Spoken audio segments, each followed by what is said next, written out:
Salut Andy, c'est Jay. Je sais que ça n'a pas en de rapport, puis ça fait genre 10 ans que tu m'as demandé de faire ça.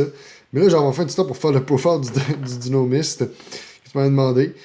Là, excuse-moi si la qualité est à chier, je suis sur mon sel, puis excuse-moi si je tiens mon sel avec ma main, fait que c'est tout shaky. J'ai essayé genre 1000 setups avec genre ma bouteille de savon à vaisselle, des deck bucks, genre toute la patente pour essayer de faire tenir ça, puis ça a tout pas marché. Il va falloir que tu m'excuses pour la shitty qualité de la vidéo. Mais nous, ce sera pas bien long, là, il a pas grand chose à dire sur Dinomist, là. Dans le fond, je vais en note de level de pertinence, dans le fond, dans les levels. Fait que dans le fond, Rex, c'est le meilleur, il spin de quoi quand il tue quelque chose en bataille, puis ça t'arrête pas. Fait que c'est pour ça qu'il est quand même vraiment très très bon. Après ça, Spino, il est bon à cause. Ben, il est bon. Il est moins bon que Rex, il est cool parce que c'est le plus gros, il est 2500. Puis sinon, dans le fond, son effet, c'est que tu peux tribute un Dinomist pour soit attaquer direct, soit attaquer deux fois, puis tu peux faire les deux, là. Si t'as deux assez de faire deux, tu peux faire les deux. Après ça, il y a Ceratops puis il y a Brachio. Ces deux-là sont cool ensemble parce que dans le fond, Brachio, si t'as le monstre, si l'opponent a le plus gros monstre à la table, tu peux spécialiser lui de ta main. Puis si t'as juste des Dinomistes qui n'est pas Ceratops, tu peux spécialiser Ceratops de ta main. Ces deux-là, c'est inhérent. Ouais, dans le fond, ça fait juste comme. Ça fait spécial, Nova Infinity. C'est quand même quasiment. C'est pas gratuit, là, mais genre. C'est quand même assez facile, ces deux-là, dans tes mains. Mais level 5, t'en joues juste toutes deux parce que c'est vraiment bricky, là. Les meilleurs Dinomistes, c'est les level 4, là. Fait que les deux meilleurs, dans le fond, c'est Plessio puis Pteranodon, là. Dans le fond, Plessio, il fait que tous les monstres de l'opponent baissent de 100 d'attaque puis de def pour chaque carte Dinomus que t'as sur la table. Ça inclut tes monstres, tes monstres extra deck, tes pendules, tes continues spell trap, genre toute la gang. Fait que dans le fond, quand on a un, ça fait comme 500-600 d'affaires dans le même, mais quand on a deux, ça commence à aller 1000-1200. Je me suis déjà rendu à 1600 que l'opponent, que l'autre il baissait, là. Ça fait que ça run sur un Blue Eyes, là, c'est quand même cool. Puis Ptera, ça fait que quand il commence par bataille, tu peux aller fetcher une carte Dinomis n'importe laquelle. Puis il est 18, il est quand même gros, fait qu'il run sur quasiment n'importe quoi qui est normal summon. Ce qui est cool, c'est que ça n'a pas besoin d'envoyer le monstre au graveyard pour fetcher. Fait que si tu tues un token ou si tu tues un pendule ou un enfant dans le même, ou mettons que si tu banishes le monstre, mettons que t'as Macrocosmos pour une raison X, whatever, faut pas que le monstre hit le graveyard pour searcher avec Dinomis, avec Ptera. Fait que ça, c'est vraiment cool. Les deux moins bons, c'est Ankylo puis Stego. Ankylo, il fait que quand un Dinomus commence par bataille, le monstre il banish. Fait que c'est de la petite utility quand même cool. Mais le plus cool des deux là-dedans, dans le fond, c'est Stego. Stego, ce qu'il fait, c'est que quand il y a un de tes pendules, qui est pas lui, un autre pendule qui battle un monstre de l'opponent, tu peux activer l'effet de Stego, puis ça pète ton monstre, puis le monstre de l'opponent. Après damage circulation. Fait, dans le fond, ça fait que l'opponent, s'il veut tuer un autre pendule avant lui, ça fait qu'il faut qu'il sacrifie un de ses bonhommes parce que tu vas le tuer avec l'effet de Stego. Genre. Il est quand même cool. Après ça, 3 charge. Charge, on va voir, c'est Tinky. Là, tu l'actives, tu vas te fetcher un Dinomiste. Puis son effet continue. Son effet, en fait, c'est une fois par tour, c'est Minotauri en passant, faut pas l'oublier. Fait que tu es obligé de l'activer. Quand t'as un Dinomiste qui est envoyé de ton field à ton extra deck fait ça, puis tu remets le monstre dans ta main. Fait que c'est pour ça que je trouve que, genre, à part Magicien, qui est vraiment le meilleur deck pendule, qui est le deck pendule, là, je veux dire, Dinomiste c'est cool parce qu'en fond, Master of Force, ça l'a pas tant hit parce qu'en fait, tu remets tous tes scans dans tes mains à chaque fois qu'il meurt. Là. Fait que t'es pendules de ta main. Bon, ce qui fait que cette deck-là est quand même nice, à mon avis, c'est cette carte-là, c'est Ties of the Brethren.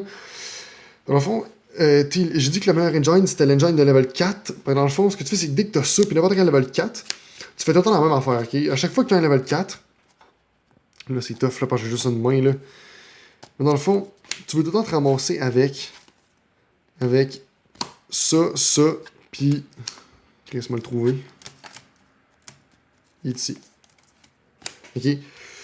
Quand t'as un kilo, tu t'arranges pour avoir Plessio puis Stego, là. Mais mettons que tu ouvres avec Plessio, là, tu vas chercher ces deux autres-là, ok? Fait que tu te ramasses avec un board de même, ok? Ce qui se passe, juste de même, ça fait qu'à cause de Plessio, tous les monstres de l'opponent baissent de 300 à cause de 3 Dinomistes. Fait que souvent, le monde, ils vont t'arrêter plus en premier. Mais à cause de Stego, ce qui arrive, c'est que s'ils veulent tuer le plus en premier, ils vont sacrifier le bonhomme qui attaque dedans. À cause que t'as fait ton Stego, parfois, qui va popper les deux bonhommes, genre.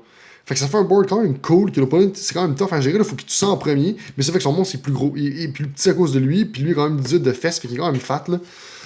Fait que ça, c'est quand même cool, c'est pour ça que Ties of the Brethren, c'est cool dans ce deck-là, là. Ça te donne instantanément deux bonhommes. C'est quand même cool. En plus, avec tes skills qui peuvent protéger tes cartes. Fait que dans le fond, s'il veut tout ton stego en premier, tu fais ta skill, tu le protèges. Fait qu'il faut qu'il recogne dedans, mais tu le rebaisses encore. En tout cas, c'est la grosse protection super heavy. Là. Après ça, les utility cards, là, deux Moray of Greed, parce que dans le fond, c'est tout des water, fait que ça a juste fixé ta main. J'ai essayé une version avec des desires, ça peut marcher aussi si tu préfères ça. Moray of Greed, c'est juste le fun, parce que dans le fond, tu perds pas de monstres, parce que t'en as quand même pas tant que ça. Deux fois la field, La field est correcte. Ça fait que tous tes dinomis se pompent de 300 d'attaque, 300 de def, puis ça fait que tous tes dinomis c'est d'armor dice. Fait que dans le fond, quand il attaque, l'opponent ne peut pas réactiver. C'est quand même cool.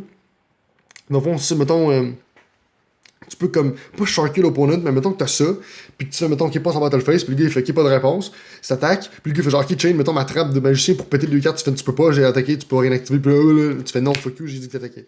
Fait que dans le fond, ça peut se faire. Reiki, parce que c'est un deck de grind, fait que tu veux grinder aussi fort que possible. Après ça, la meilleure partie de ce deck-là, les trappes, la meilleure carte de ce deck-là, c'est cette carte-là, man.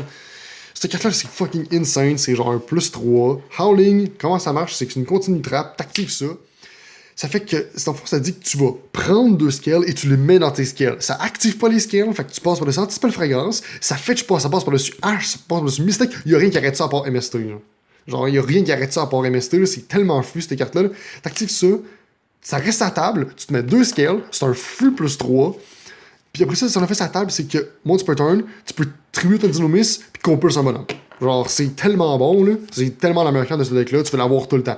À chaque fois que tu as terrain, là, à chaque fois que tu tues quelque chose, si t'as pas déjà Howling, tu vas chercher Howling. Après ça, une autre carte qui est quand même le fun, Rush. Rush, c'est vraiment simple, c'est une normal trap qui fait spécial 1 Dinomis de ton deck. Il pète en fin du tour, mais il est affected by tout. C'est quand même cool. Puis finalement, la Solemn Brigade. Parce que, why not? Ça, je préfère l'Exodec rapidement, là, mais il n'y a pas grand chose là-dedans. Là. Dans le fond, l'Exodec, c'est juste des monstres, des rangs 4, des rangs 5, puis des links. C'est vraiment pas grand chose. L'Infinity, Castel, plein de bons rangs 4, plein de bons rangs 5, ça fait juste ça, ce deck-là. Ça fait pas terrain de combo. Fait que, les gars, tu me diras ce que t'en penses, Andy, puis c'était bien cool. J'ai hâte de te voir en passant. À la prochaine.